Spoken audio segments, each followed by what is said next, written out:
pretty much love to tip over everything that runs, flies, swims. I really love the outdoors, and really welcome the opportunity to be here.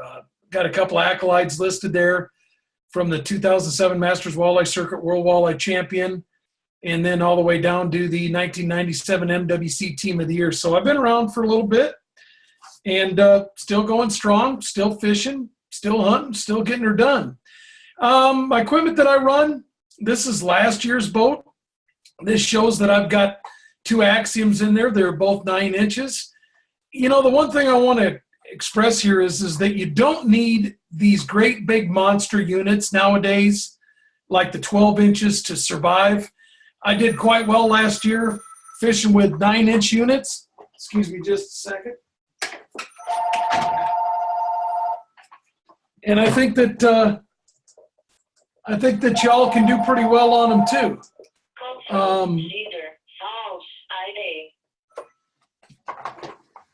Excuse me.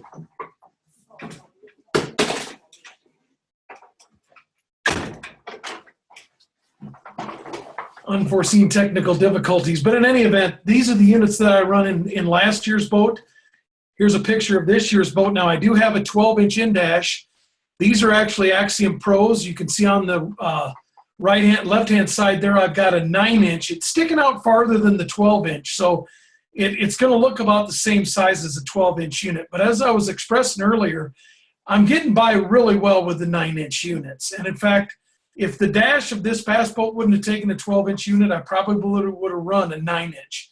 Last year was the launch of the Axiom. This year, the Axiom Pros are rocking and rolling. They're out there on the market, and there's plenty of them to be purchased. And I tell you what, I'm really, truly impressed with these units.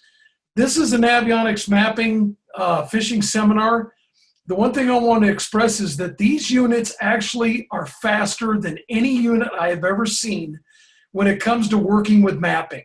If I want to zoom in with my map, if I want to zoom out, if I want to change pages, I can't believe how fast these units run.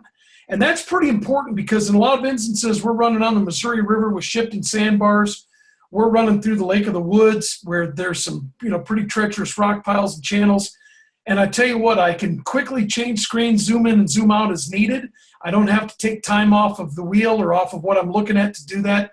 And I'm just severely impressed by the speed. This year's walleye boat, photo not available, as you can see, I'm running Axiom Pros. And in fact, in that, I'm probably going to run, the majority of the units are going to be 9-inch units. Now, I will have a 12-inch unit up by the trolling motor so that I can get a split screen view or see both of those.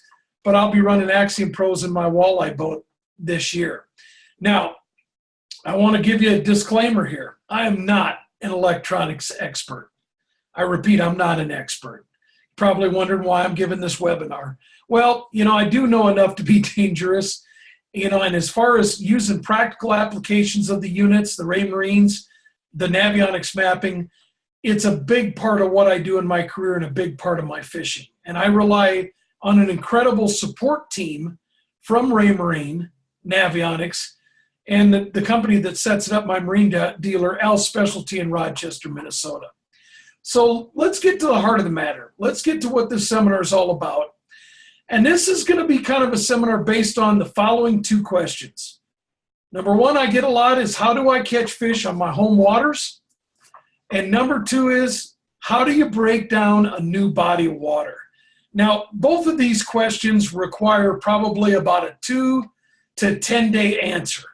And I'm going to try to condense it as far as simply how to find fish fast in unfamiliar waters, and how to tie everything together with your Navionics map and your Raymarine unit. And this could also apply to other electronics. But this is what I do as far as breaking down a body of water. A lot of these tournaments that we go to, I've never seen that body of water before, maybe never even heard about the bodies of water. But the first thing I'm going to do is I'm going to go online, and I'm going to check the chart viewer, which is now on the website. It's called the Online Map. And you can see there the button right there that I'm going to highlight, the Online Map button. When you first ramp up the Navionics homepage, this is what you're going to see, is that online map or that homepage right there. And you're going to want to click on online map. Then from that point on, it's going to take you to the chart viewer page or the online map. And as you can see it there, there's the what I would call the half world view. It's where it's got the United States and Canada, pretty much everything anybody watching this is going to fish. But this is the first place I'm going to check. Zooming in a little bit on that chart viewer, which to zoom it, you push the minus and plus buttons up in the upper right-hand corner. There you could pretty much see a little bit of the ocean, and you could see the Great Lakes system, which is the largest freshwater supply in the world. And you know, you've got a tremendous amount of cartography on this screen, and you also, just on these Great Lakes alone, the mapping is incredible to think of how much time went into mapping these units. Now, going back to this page, down in the left-hand corner down here, as you can see, there's a little button down here, and it's the what I would call the choices button. So you've got the opportunity to choose Navionics or SonarChart. When you touch this button, these will both be highlighted. You can choose Navionics cartography, or you can choose the SonarChart layer, which is this little sonar-looking button over here. I prefer, when I can, to run both. I'll run one on one unit, one on the other, or I'll take a look at them and see what I think has the best mapping. Now, of course, Navionics is proven cartography. SonarChart is what the community has gone out and recorded. The more that SonarChart gets added, the more the recordings get added to Navionics SonarChart, the better this gets. In other words, it will smoothen out areas, it will redefine and more clearly define areas. And I've found lately that in a lot of instances, SonarChart is a great way to go when I'm out fishing. So I'm going to look at these on the Navionics viewer. I'm going to decide on which one's the best. And you know what's incredible is that if you look at this, the farther you zoom on this, especially when you get into these layers, the more defined this gets. So you got to zoom in and take a good look on that chart viewer what you're looking at. Now, I brought up Saginaw Bay. If you can see here, here's the thumb in Michigan. When people explain where they live in Michigan, they go, I'm near Saginaw Bay, which is by the thumb. And this is the next tournament that we've got in the professional walleye, or the National Walleye Tour. And what I'll do a lot of times, I'll take a screenshot off my computer, I'll print it, I'll mark it with what I would think would be coordinates, and I'll take it to the boat. But before I get there, on my home computer, let's say I can't get out to the boat or don't feel like pulling it out to get the GPS working or open the garage door, whatever the case may be, I can sit in my house in the comfort of my office and I can look at this map. And I can say, well, here's a ridge that runs, it's got a hole over here. Here's the deeper body of water. Here's where actually the deep water enters this system. I can imagine that fish might follow this as a migration route. Here's the river coming in with a channel. So I'm going to look at this and I'm going to determine where would the fish be, or at least try to determine, which a lot of times we do a lot of educated guessing when it comes to fishing. And it's great as far as it's concerned when I'm looking at that, you know, where I'm going to start. This gives me a good idea.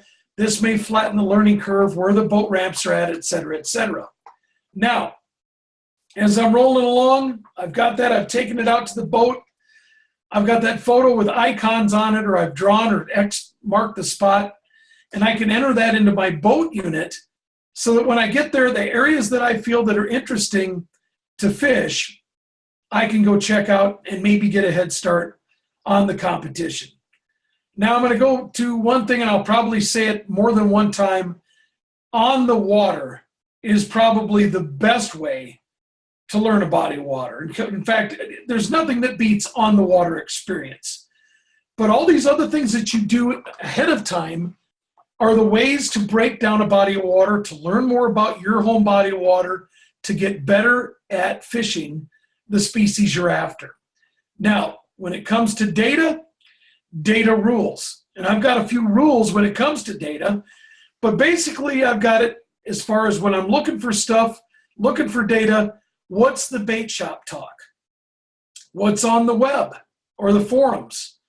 You know, it's incredible. We go to a lot of these crappie tournaments, walleye tournaments, and we're looking for data, and you get there and everybody's tight-lipped because the tournament's coming to town, you get on the web, you get on forums, and it's incredible what people are talking about. Even areas, sometimes even GPS coordinates. So don't be afraid to go on the forums of the web. Do your Bobos have a bite? Do your buddies have a bite? You know, you call the people around town. It's incredible. Waitresses, waiters, barbers, the information that they may know about a local body of water. So check around, wherever you can find the data, find what you can get. Now, there's one saying that you got to be a little careful with too when it comes to data, and that's believe half of what you see and nothing of what you hear. Now, if it's reliable source of data, fine. It needs to be checked out. One thing that can happen, though, is if you're running around listening to busybodies, we call it chasing gut piles. Instead of going to where the big buck deer is at, you chase where the guy that harvested it the week before was at. You got to be careful of what you hear. If you see something, that's a little bit more reliable. If you talk to a reliable source, but be careful of what you get for information. When it goes to the bait shop, my rule on the bait shop is if you go there and you walk up to the counter and the main question you ask is, could I have some free info and a free refill of the free coffee? You may not get much information. They get hammered in these bait stores, especially when the bite's on and there's a lot of people in town. Now, it's their job to put you on fish, but here's a much better way to approach the counter when it comes to going into a bait store. I don't buy a lot of my crankbaits online. Oftentimes, if I know I can get them at the bait stores in town, and usually they have the hot bait, it's either the one where the peg is empty and they have some back stock, or it's the one that maybe the guy that's seen you buy a bunch of tackle may say, hey man, don't forget this color and this color, or this bait and this bait.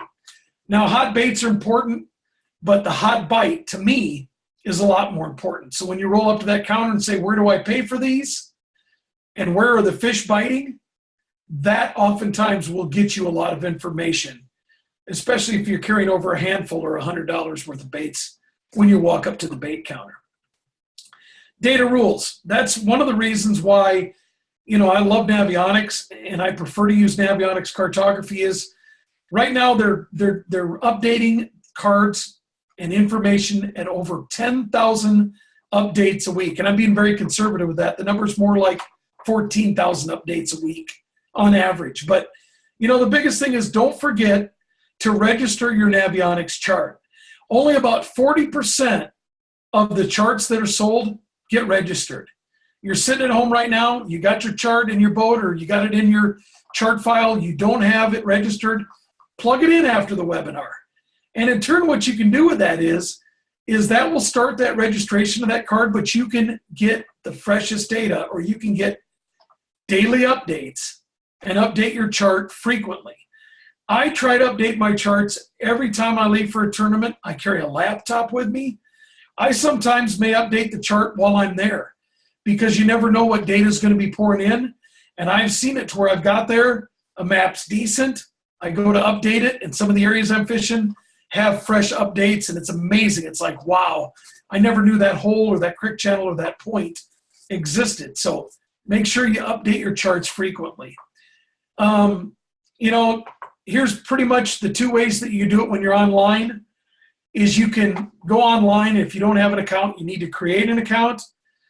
You can either go to your account and log in, or you can touch the update my chart button, and that'll take you to this page right here, to where you've got the login option, you've got the getting started. If you're already logged in, or if you need to get started, you can plug your chip in, and you can also purchase updates and do a lot of stuff like that. Now, once you've done that, once you plug your chip in, I plug it into my PC, here's what actually comes up. You've got the chart installer or launch it. You've got the option to either install the chart installer, or you can launch the chart installer that you already have. When I plug my chip in, this screen comes up, and it says detecting. It may take a few moments. It really doesn't take that long.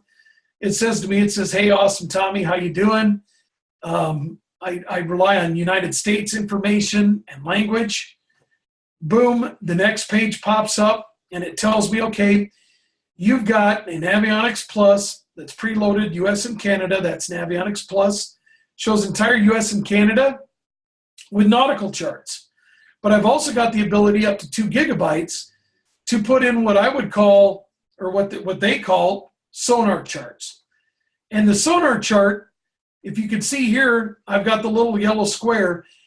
If I'm going to Mille Lacs Lake, I could take that yellow square, move it up here. I can move the boundaries in and out as accordingly. But I'll take that up there and I can download that, so I can also have sonar chart for that card as well. And here it gives me the times as far as sonar chart, community edit. So let's say that I'm going to push start. First, I've got to mark what I want to use. And I want to update both sonar chart and I want to update community edits. And it's saying it's going to take about 8 minutes. It shows that I've got 33 sonar logs where I've recorded since I've used that card last. I'm going to check that so I can download those, help everybody out, give them more data, better sonar charts. And then I'm going to hit the start button. I'm going to do this a lot of times when I want to go do something else for 8 minutes. And a lot of times when it says 8 minutes, it's not that long. It takes 2 minutes, 3 minutes. But you know what? You let it update, you leave it alone, and you get ready to rock and roll. So now we're going to try to break down that body of water. The number one thing I look for is the hot depth. And what I mean by that is that there is going to be a phenomenon that you'll discover, or you might have already discovered this, that if you're going to break down a pattern or find out where the fish are biting, oftentimes those fish will be biting at a hot depth or at a certain depth. Now, that could change by the minute, by the hour, by the day. We found a lot of times at daily patterns, once the sun gets risen up in the sky, those fish are going to be pretty much set to their patterns. Now, they could change, they will change, but for a while at least, if not the rest of the day until the sun starts to set, there's going to be a hot depth that you can establish.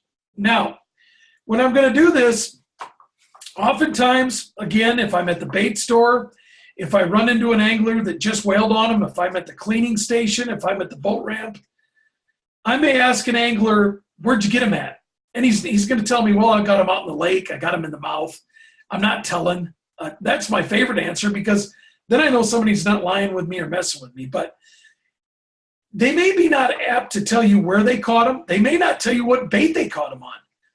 But if you say something to the effect of, hey, man, I don't want to know where you're fishing. I just need help on getting a little bit of a head start. How deep were you? Oftentimes, they're going to tell you the depth. So when I look for that depth, first of all, I want to allow for surface offset of the transducer location and calibration setting on the visiting angler's sonar unit. In other words, if his depth finder said 10 foot, he tells me 10 foot. It could be more like 11 to 13 feet, depending on where he's got his transducer located at. So, you need to allow for that. If you get a chance to look at his boat, if you get a chance to ask him if his unit's calibrated, or as one gentleman down south last time I was talking fishing with him said, I don't have my unit calculated yet. Find out what their unit's reading. If it's like, hey man, I turned the unit on and I just went fishing, which a lot of anglers do, and I don't blame them.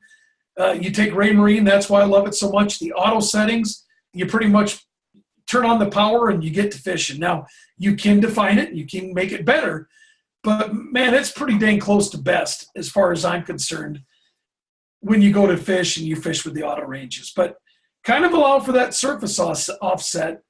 And if I'm going to allow for a surface offset, let's say that he said 10 foot, I may shade in my unit and I may go from 8 foot to 12 foot, or I may pay attention to that band a couple of foot higher, or especially a couple 3 foot deeper than 10 foot, because I've actually got my unit set on the bottom. Now, if we're going to do that and set our transducer, and whenever I'm running a Raymarine unit, I want to make sure that my transducer is set up to run and be calibrated with the surface. Now, you can measure this, but I've found it's even more exact for me to take a piece of fishing line, a sinker, and this sounds pretty crude or you know, elementary, but I drop that chunk of fishing line down in 10 foot of water.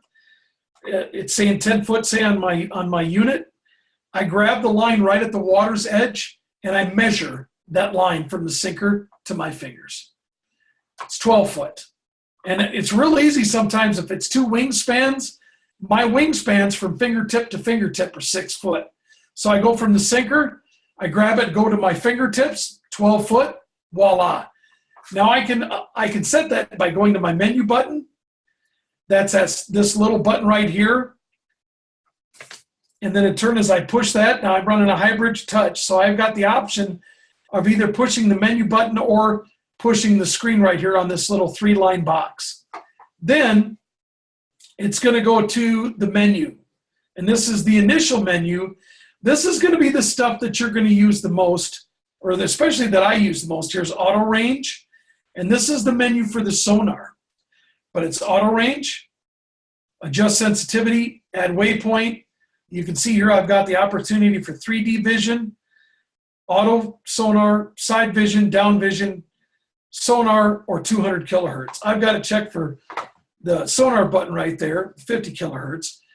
And in turn is, when I go to touch the settings, I want to touch these little gears down here at the bottom. Those are the settings, what I call the settings gears. So you're going to click on that, and then all of a sudden, you're going to get the Transducer tab. Now here, right here is, or the sonar display. Here it gives you the opportunity to pick your color palette, et cetera, et cetera. I'm going to Transducer settings, so I'm going to touch this button right here, the Transducer tab. It's going to quickly take me to this page right here.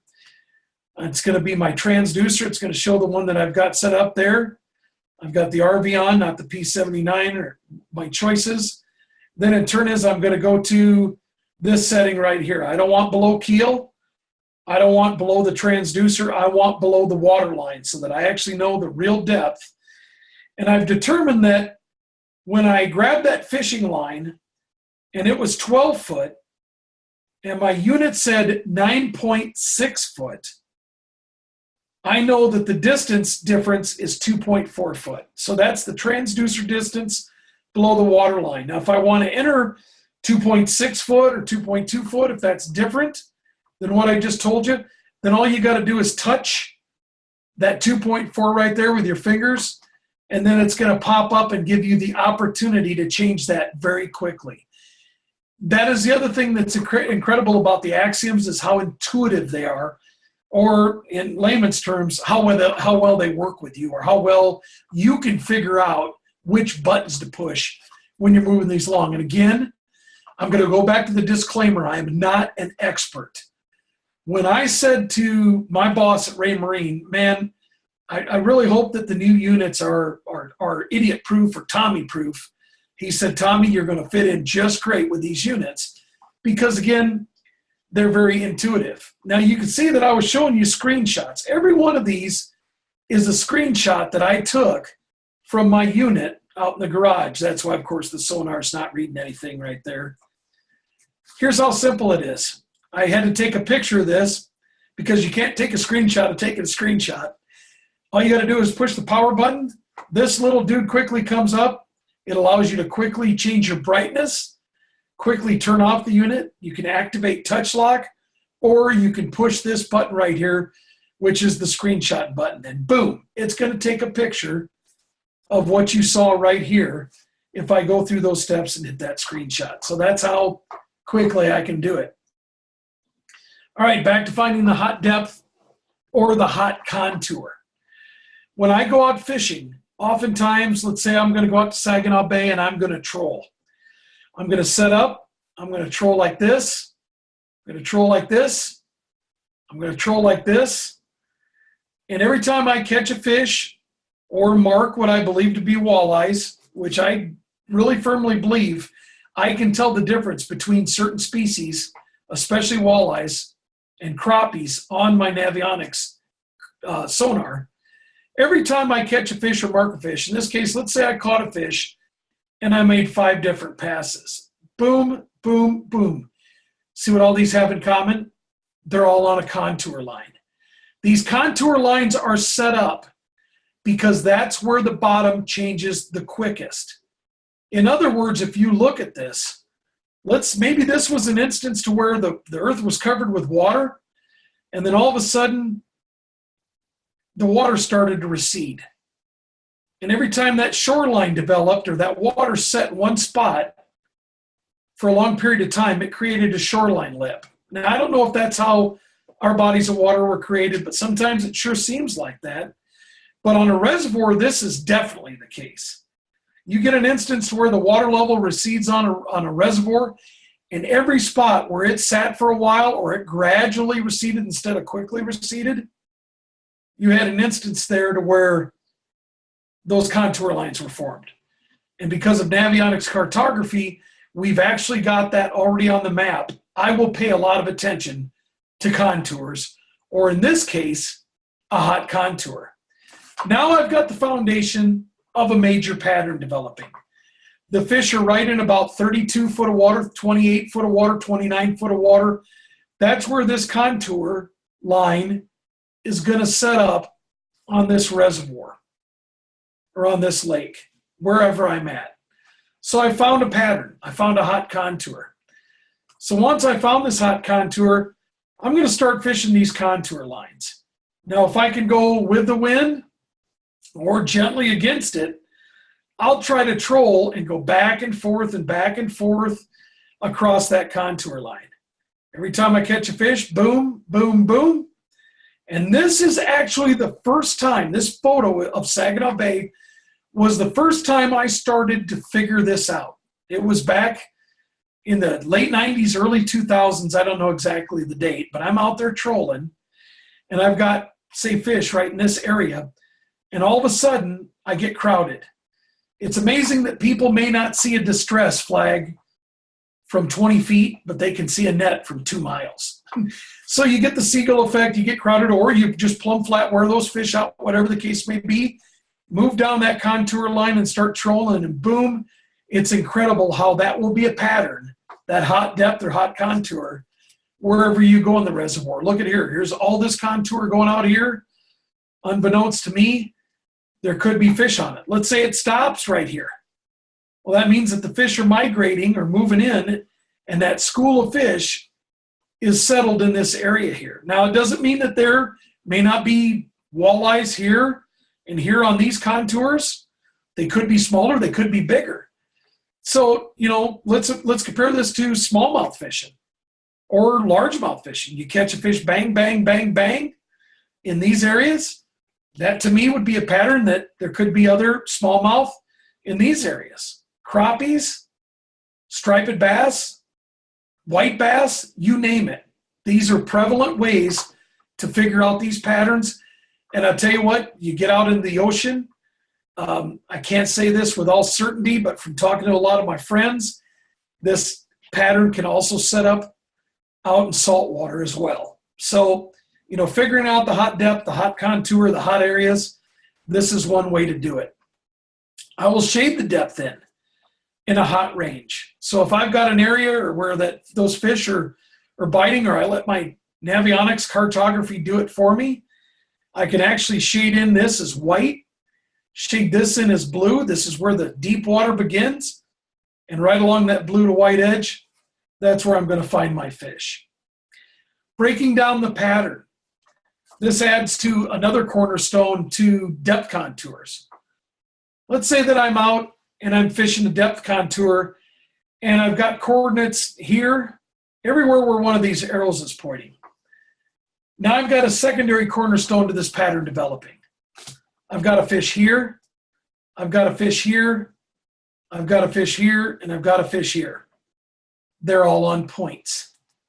So maybe I need to pay more attention to this subtle point. Maybe I skipped it, or even this really subtle point, or this secondary point off of a major underwater point here, or this point, or this point.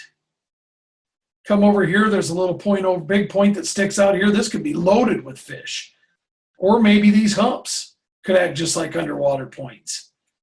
But as you get my drift there, what's your pattern? You know, I've got a buddy of mine, Mike Valentine runs Crappie Masters. He likes to say, I don't want to hear about your spots. I want to hear about your pattern. He's breaking down the TV show. Spots won't get it done. What's the pattern? You know, and once you find out a pattern like this, let's say another angler was catching his fish there, you caught him there when the wind was blowing this way, that pattern could be prevalent when the wind's blowing the exact opposite direction. You leave one side of the lake or shoreline, you head to the other, you look for that exact same pattern on that lake on the next day or that wind change, and voila, you've got a pattern change. Let's say you've caught fish on these humps. Caught fish here, caught fish here, caught fish here. Well, if we look at this, here's a hump, here's a hump, here's a hump, here's a hump. These points could act as little underwater humps. They may be underwater humps. They may not have been mapped out well enough, which, you know, there are a few bodies of water that we still need to get to. But right here, I've got all I need at my fingertips. I've got a bunch of stuff. In fact, sometimes there could be more than you can fish. But when you zoom out, now all of a sudden you start relating to the fact that they're underwater humps that are just on this flat alone. Maybe this one doesn't have any fish, or these don't have any fish. But again, that's another pattern. Sometimes the fish may just be on a flat. You look at this area right here, that's a tapering flat that goes from one depth to another. Now that's a little bit steeper than this flat right here.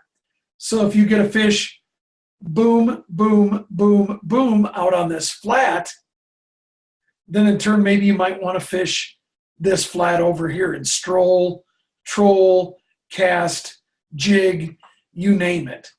That's another way to define the pattern and break that down. My favorite, mark 'em, catch 'em. This is the way that we won the Masters Walleye Circuit Championship last fall up on Cass Lake. It's something that I've just started to do a lot, especially now that I've got Navionics cartography, is mark 'em, catch 'em. And it's exactly what it sounds like. You mark a fish and you catch a fish. Now, here I've used kind of what I had. I didn't have the perfect case scenario, but I've got a situation here where I was doing some sonar charting. Here's my sonar next to it. This was done at a speed at about approximately 5-6 miles per hour. It was fast idle.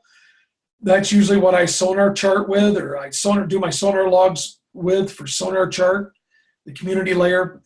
And I'm traveling along, and over here, I've got what I believe to be a fish. It looks pretty good. In fact, you can see there's some separation.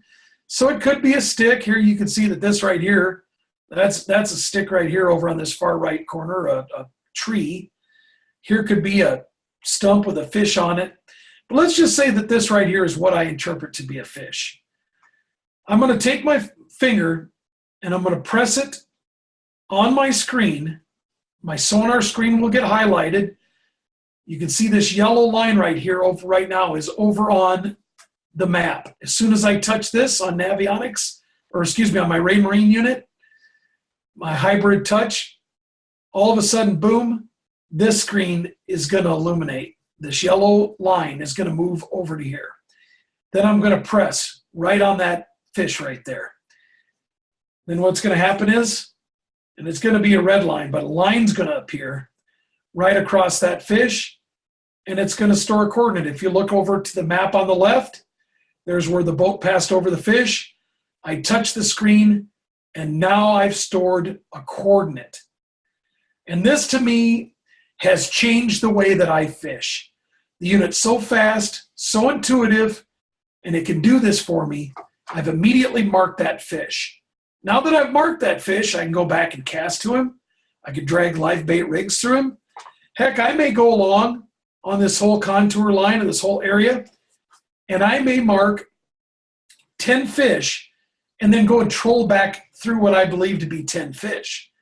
So, you know, you can think about the possibilities right now of mark 'em, catch 'em.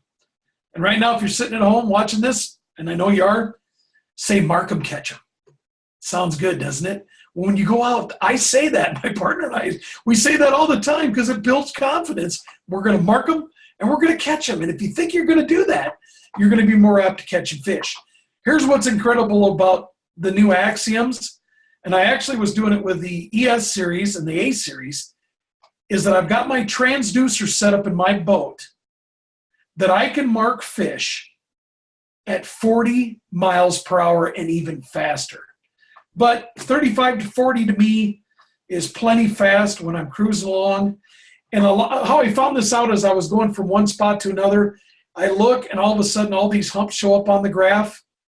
So I touch the screen, save a coordinate, get way past it, come all the way back, fish the area, caught those fish. So sometimes cruising, especially out in large bodies of water like the Great Lakes, for suspended fish, for smallmouth, for walleyes, you name it, I can go across that body of water for crappies and I can mark them at high speeds and then come back and fish those fish. Now, this works better on deep fish. You mark high fish, you may want to fish to one side of the coordinate or the other when you get back in that area because you may have flushed them. You may push them out to both sides of the boat and then move out to both sides of the boat and then you can fish on both sides of that coordinate. Mark them, catch them. Here's another way to doing it. I've isolated the map and I'm going to go across. I've found that these fish are all in, say, a certain depth. And here you can see that depth highlighted right here. You can see that depth highlighted right here. This spot's going to be next. But here I'm cruising along, and in this I'm doing S-turns at about 5-6 miles an hour, 4 miles an hour, and boom, I mark a fish. Now, if I'm marking them and they're a couple foot off the bottom with walleyes, that's most generally going to be a pretty aggressive fish. Smallmouth that mark off the bottom, same difference. Those fish are up, they're cruising, they're moving, they're active fish. Right when I mark that fish, I'm going to turn. Now when I turn, I will store a coordinate on that fish because I want to cast to it and I want to make sure, but especially on flatter days when you make this turn, you will see your jet wash where the boat made the turn and you turn around and you cast right to your curve in the water. And oftentimes I'll cast past the fish and jig it back to the boat. We found sometimes when casting right on top of the fish, you leave your bail open. And this works best oftentimes with a heavy jig, a jig and rapala, a moonshine minnow, you name it. Something big, something castable, something that you can jig through there, a puppet minnow. There's a lot of different lures you can use. But if we drop it right on top of the curve in the water, maybe we didn't get the cast we wanted to, maybe we started a long ways away, keep your bail open and that lure will usually drop fairly straight down. And watch your line, because in instances like this, I'm going to use a hard line, in other words, or I'll use a fluorocarbon leader with a fire line, nanofill, some type of braid. And if my line jumps, I'm going to reel down and set the hook as fast as possible. Oftentimes I'll reel down, fill the fish, and that's when I'm going to whack them. But they'll hit that lure, especially in clear water. A fish, I think, will move sometimes 10, 20, 30 foot from side to side, front to back, or from the bottom up, in other words, to hit a lure. So this is the basis of mark 'em, catch 'em. Now let's say you mark the fish here, here, and here. You store a coordinate on all those. And as I'm going to come and approach these fish, oftentimes I'll go with the wind. Let's say the wind's blowing this way. I'll go with the wind so that when I come back on my trolling motor, all my noise is going down current or downwind, or a majority of it. Also, when you approach these fish, keep your trolling motor on a constant low speed. Vroom, vroom, vroom. Hitting that trolling motor intermittently, we found spooks the fish, or is more apt to spook the fish than just a constant on and a slow speed. So I'm going to slowly approach that fish. Now, let's say you prefer to do the other way. You mark these fish into the wind. Turn around, let the wind drift you back with the boat turned sideways, and then you can just cast the area, making subtle adjustments with the trolling motor, having the boat pointed this way. And that's one of the reasons I rely on drift paddles on my power pole shallow water anchoring devices. I'll have those drift paddles, 2 on my bass boat, crappie boat, 1 on my walleye boat. But that drift paddle will slow down my drift if I'm going to be going into the wind. And that gives me a little bit more time to catch those fish as I'm drifting along or slow down my drift. The last thing I'm going to cover is SonarChart Live. This is a blast. And I mean, I really love going out and doing sonar logging or recording the bottom on your unit. And what's incredible about that is that the SonarChart Live button on my Raymarine unit, and I forgot to put in the instructions on how to do it. I'm sure I'm going to have to be doing a follow-up video on that you can find on YouTube or my site here. But it's pretty simple. It's a couple of button pushes, and boom, you're recording in SonarChart Live. And what I do with that is I can record something, add it to the community layer, or if I do it on a chip, and I keep that as my top secret SonarChart Live chip.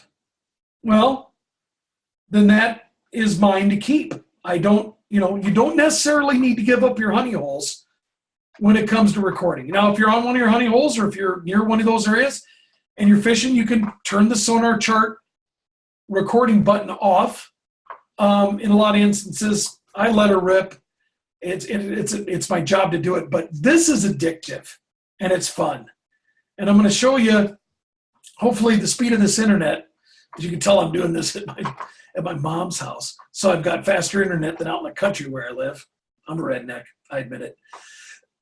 But watch this SonarChart, and we're going to go through here. You can tell that I've already started to record an area on Red Lake. This is an area that previously didn't have a lot of data on it. May have been because it was stump filled. It maybe could have been because when it was recorded, there was ice on this portion of the lake. But this is something that I felt needed to be covered, and it was an area I love to fish. So I'm going along here, and I've already started. This looked like this blue water when I started. So you can already tell the improvement there.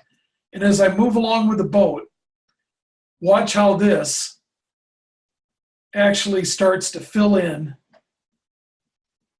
that contour. And I'm going to stop it right when I get right here. Filled in all the blue area. There's my trails. Here you can see a little bit deeper water. Here's a little bit deeper water. There's a road bed here. See where it says road bed? See where it's got these little dots? That's going to probably be the road bed right there. And it's going to be more than likely a harder surface. So that's one place. If I'm looking for a lot of different species, I'm going to pay attention to hard surfaces, gravel bottoms, old road beds. Here you can see deep water over here. Here you can actually see the creek channel. These are a huge key in catching a lot of different species because those fish relate to this just like they relate to the main channel in a river. But as you can see there, I've gone along. Now I'm going to redefine or more strongly define this creek channel. So I'm going to boogie over here with my boat and zip, zip, zip, zip. I'm going to zip around that creek channel. The more I go across that, the more it gets defined and the more it records. But, just like when you tie your own jig and you catch a fish on it, this is what makes this addictive to me is that now I can see what I'm fishing.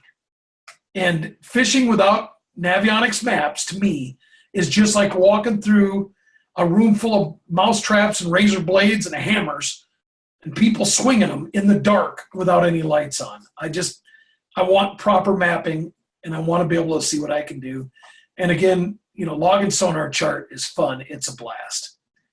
So right now, I just want, before the questions start, I want to thank everybody. There's a lot of information to cover in a short period of time. I didn't cover a lot about Raymarine's incredible chirp sonar.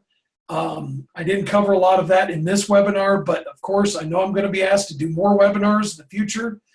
And, that's another one to follow. But this was what I could fit into about 45 minutes of information. This covers the Navionics portion of it, which I want to thank Navionics. And the big shout out to CTO. This thing was promoted. And about an hour before we started today, we had close to 700 people that had actually signed up to take the webinar. And that's a good number at this time of the year. And it says a lot for how CTO and Navionics and Raymarine all promoted this webinar. So thanks, everybody.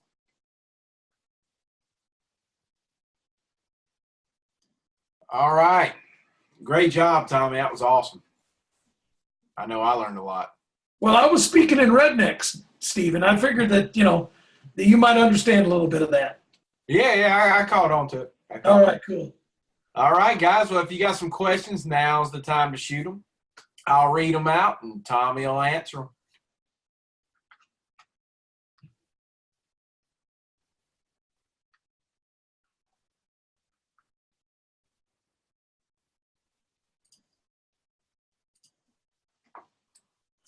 Not many questions yet. They'll come. They'll come. I thought that I'd seen a couple pop up at first, but you never know what we get a lot of different questions. The one thing I want to say to everybody watching this is that the only stupid question is one that's not asked. And I think we have an opportunity to go back on this. If somebody wants to see something again, we can go back on some of this material and take a look at it.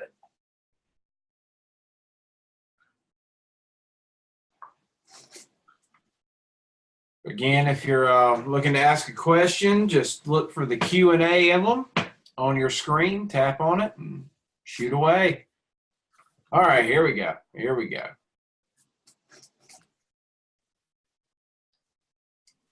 Kevin asks, what setting do you use most of the time when fishing? Down vision, 3D, or other? It's incredible. I had a screenshot, and again, I had so much material, I apologize. I didn't get that screenshot put up, but I wanted to show you. I use both. And sometimes you can look at one thing on regular 2D sonar, and you can see something, and then you can go and switch over real quick or look at that same image in down vision, and it'll give you a totally different interpretation. Oftentimes, I'll have my Raymarine set up to view 2D and down vision at the same time. And that's when I'm fishing underneath the boat. I'm going directly over cover structure. I may have deeper water fish. I may be fishing it with my bow mount transducer, and that's where I use it a lot. But I'll use the combination of both of those. Side vision, I use side vision a lot. When I'm moving along and I'm trying to cover a large area, I'll use side and down. When I'm looking for cribs, stake beds, brush piles, if I'm trying to side scan a break or a drop off, I'll use side vision. Now with the new 3D down vision or the 3D sonar, we can actually define areas and take a 3D look at stuff. And I'm just starting to get my foot wet with that and play with that a little bit. But man, I'm telling you, the more I play with it, the more impressed I am with it, and the more I want to use it. Awesome, good answer. All right, Don asks, I'm new to fishing, Lake Harris, Florida. What is a good bait to use for bass and crappie? On Lake Harris, Florida. Well, on the Harris chain, I troll a tremendous amount of small jigs. I hand tie a lot with the worm nose head, and that's going to have a little bit of tinsel on the back of it. It's going to have a small minnow on it, the smallest minnows you can find. Those fish are relating to grass shrimp or whatever they call them down there, little teeny shrimp. So a little teeny offering for the crappie. Bass fishing on the Harris chain, I can talk a little bit about bed fishing, sight fishing. If you've got some beds marked out with a waypoint or a bedding area, I like to cast a big lizard. Now, we're past the bedding season, but I'm laying it on you. I'm laying what I know about the Harris chain on you. I'm going to cast a lizard to those fish, some type of creature bait, something that's going to make it look like something's robbing its nest. Oftentimes, we'll fish with a small floating Rapala and put a great big heavy bullet sinker or egg sinker. Make a lot of my own out of do-it molds. We'll throw that in there and put the sinker right on the edge of the bed, and then reel that small floating Rapala down to the sinker and bang it across against that sinker, and it'll look like a fish that's actually coming in there and trying to hit that bed. And then, of course, the bass will swim in and they'll eat that as well. If I was going to fish that chain in the summertime, I'd be throwing a crankbait. And I'd throw a crankbait that in a lot of instances, they're Yankee baits. I'm going to be throwing a Wally diver. I'm going to be throwing a DT4, a DT6, DT10, depending on the depth of the water. You know, something that those fish haven't seen a lot of. And it's incredible slow rolling a crankbait down south, how many fish you catch. Now, you're going to have to deal with the weeds, but you rip it free of the weeds, use a hard line, like a fire line or a braid, and those fish smoke it right after you rip it free of the weeds. Of course, if it's weedy, then you're going to want to use a weedless presentation.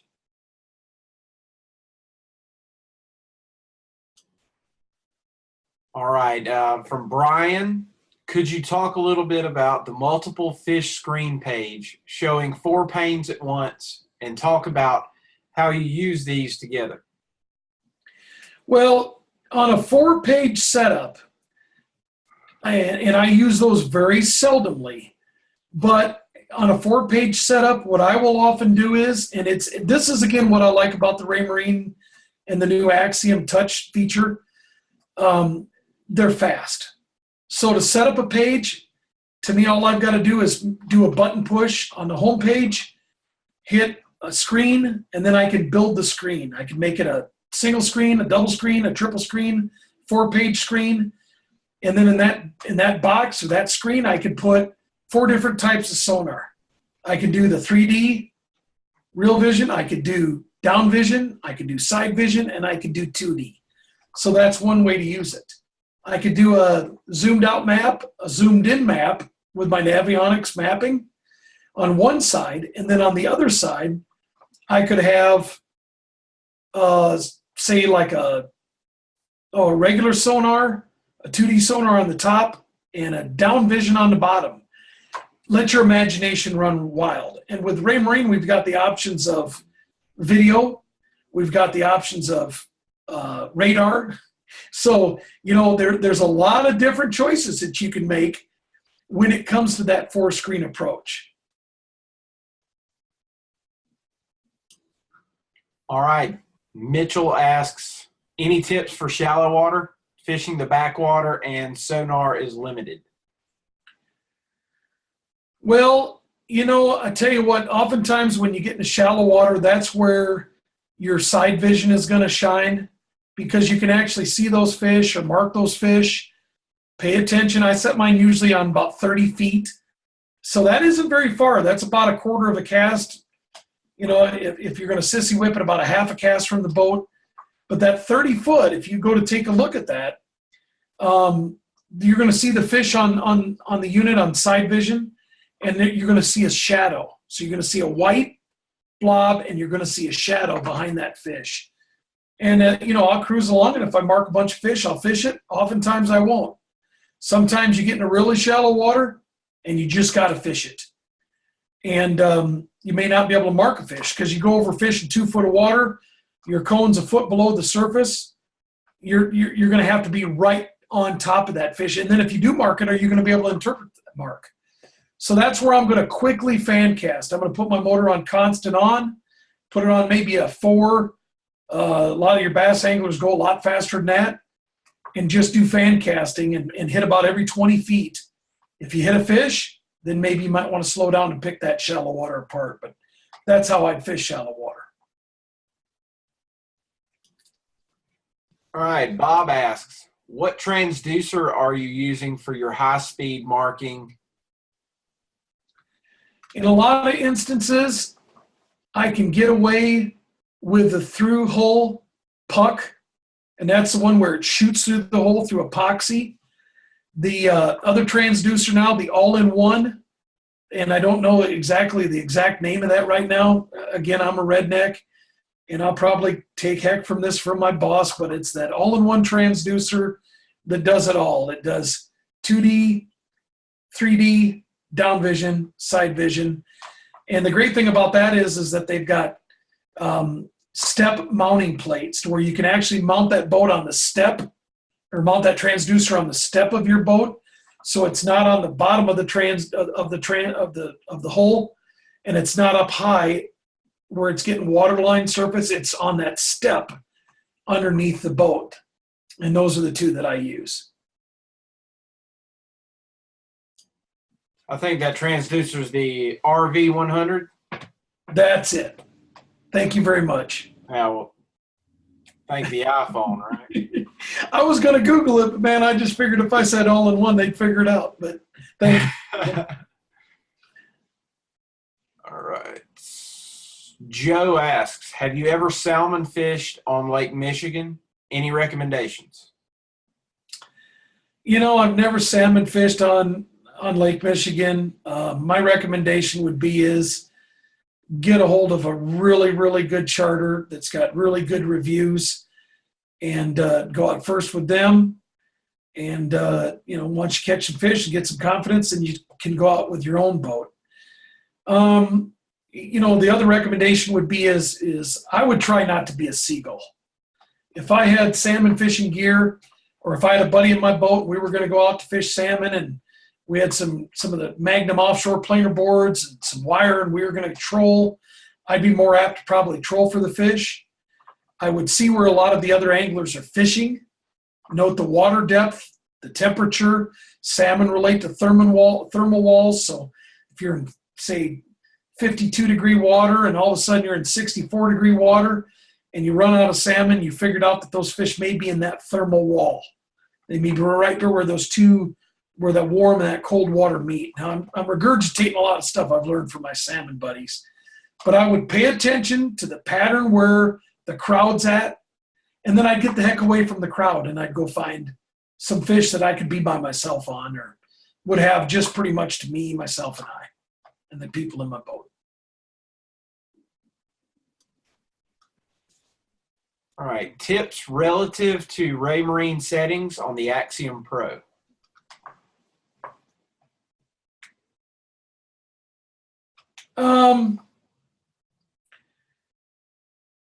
You know, the biggest thing is that when I get in there and I do a lot of my settings, you know, I'm going to do the local time. The local time's right up in the corner of your screen, or you can do your overlays very easily. And the way that I learned when I first started with Raymarine, or every time they've launched a new series, which I've been through 3 generations, maybe 4 generations with them, and then quite a few updates. Not a lot of updates, but a few over the years, is I started pushing buttons. Push the setting buttons, then all of a sudden the screen's going to come up and it's going to have tabs across the top of it. It's very intuitive. Another tip is get a hold of us. I'm very accessible. Timmy Horton is very accessible. Facebook messaging, and it may take me a while to get to that message. I may be on the road at a tournament. I try to get to them as quickly as possible, but you know, sometimes it just falls through the cracks. But my Facebook fan page is a great place to come for that. But you know, I mean, the units are so intuitive. You start hitting buttons, and boom, you can rock and roll. Now, they also come with an instruction manual built right into the unit, so you can go through that and learn how to do that too. But my biggest tip with the settings is put it on auto and go fishing. And it's amazing, you know, how the factory settings, how accurate and how awesome that unit is just in auto mode.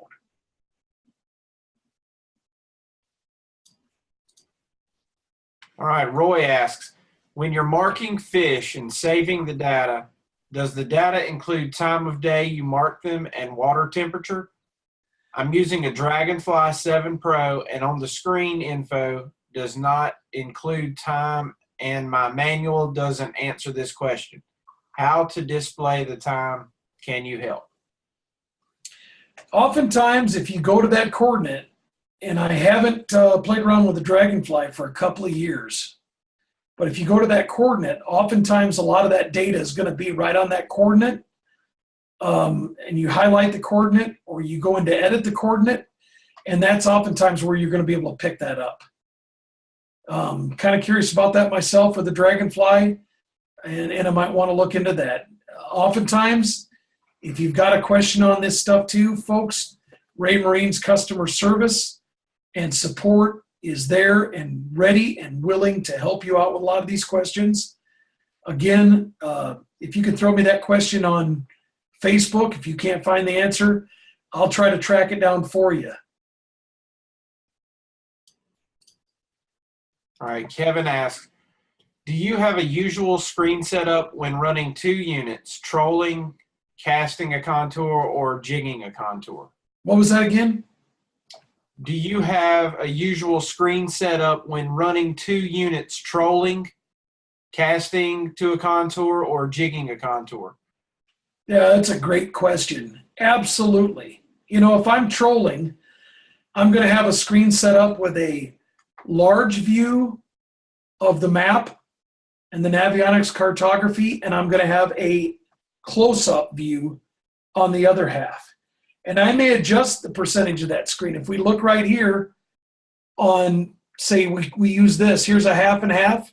Well, I may have the small view over here, the zoom view, and the large view over here on the other half. So this small side is one view and the other. And then in instances where you've got just one unit, like up on the bow, I've got a multitude of map/sonar pages.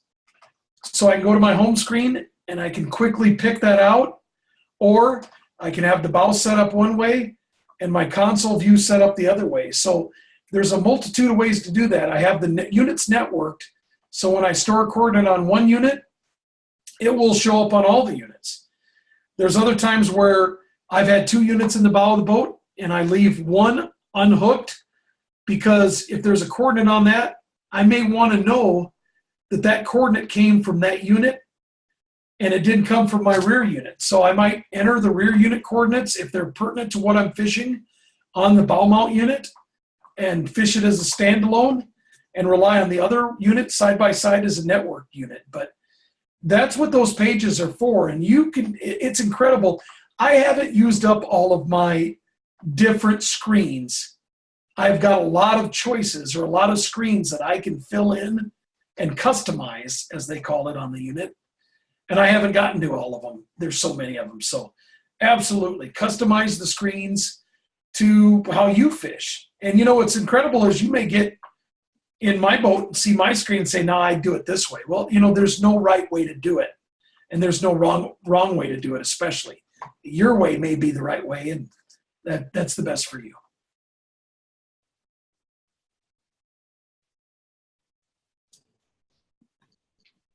Great answers.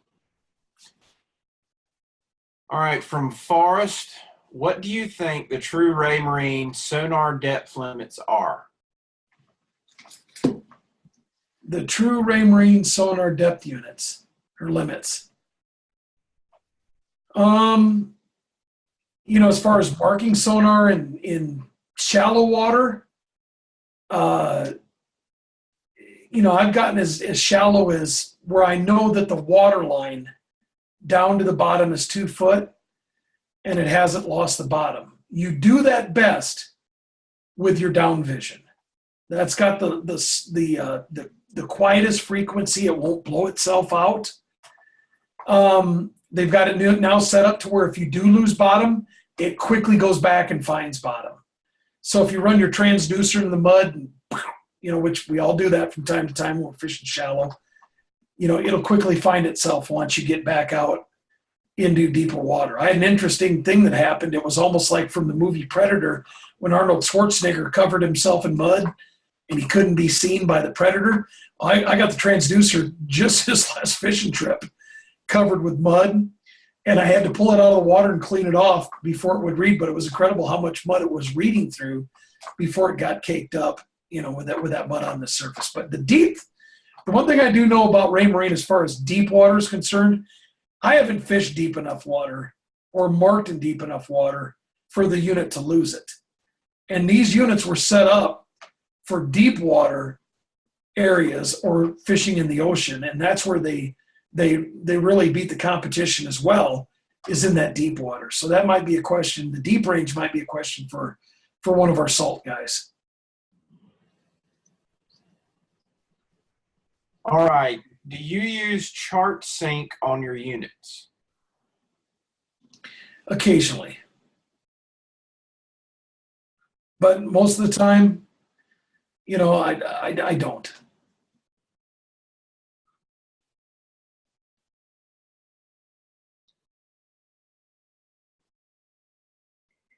All right, from Nick, I have the Navionics app and it's okay. But will I get more benefits from the card and will it work in most fish finder GPS combos? Well, that's a great question. You know, your app and your smartphone are, you know, your land-based tool.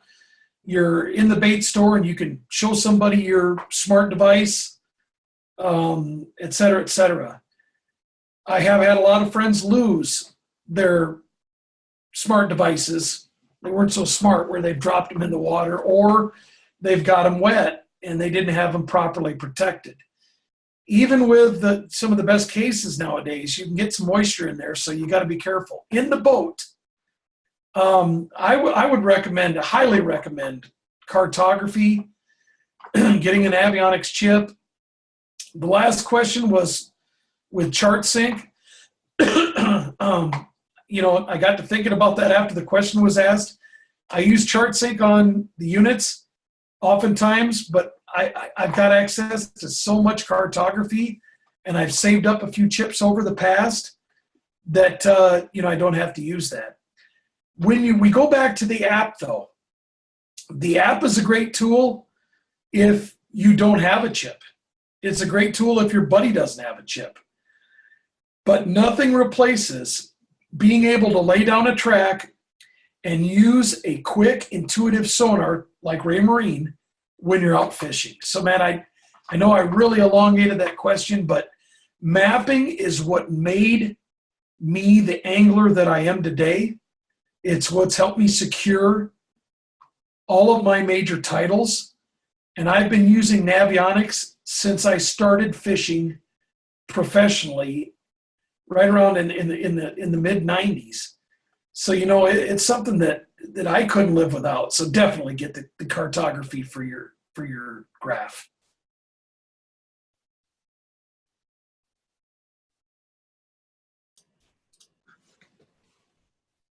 All right, well, that seems to be all the questions for now. Appreciate it, Tommy. That was an awesome webinar there, and I appreciate all the attendees. Definitely make sure you check out more of these Navionics webinars in the future. Very informative.